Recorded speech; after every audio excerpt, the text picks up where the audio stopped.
Love that.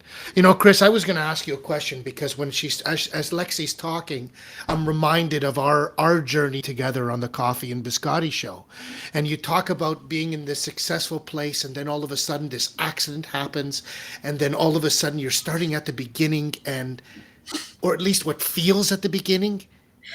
You know, I guess my question to you, Chris, would be, with everything that you've learned so far and that you've come out from this tragedy, what are some of the things that you're doing now to help you with your self-talk, to the self-talk of whatever it is, I'm not good enough, or I don't deserve this, whatever the self-talk it is, what sort of things are you doing in your life to sort of combat that self-talk? Well, um, I like to talk, so it's always been problematic for me.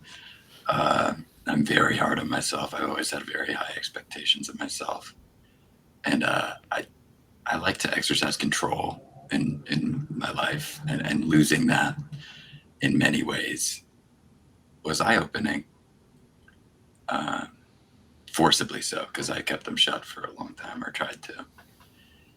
For me, I've tried to. It starts with acknowledging it, or picking it out when it happens, which I'm getting better at.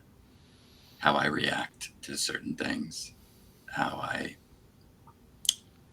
constantly find myself feeling like I'm never doing enough, or if I have downtime I Mm. should be doing something, or why am I tired?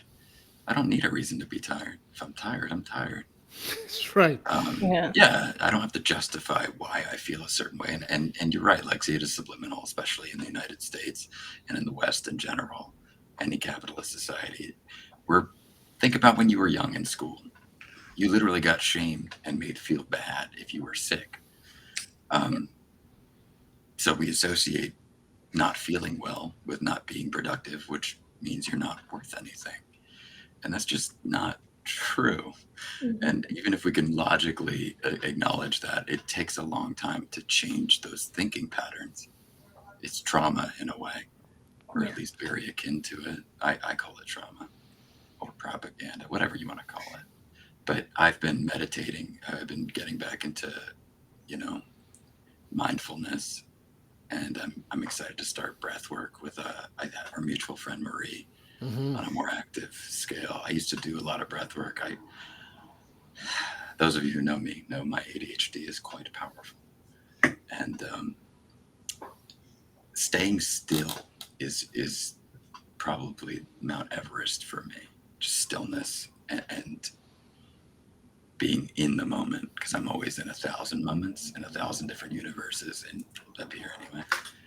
And I'm excited to start doing that because I think it's going to have a profound effect on, one, my ability to live, like actually be in the moment and appreciate things around me that are happening right now, and to address that inner monologue, that is so incredibly cruel and doesn't actually exist. It's all hypothetical. It's this weird monster we've created in our head.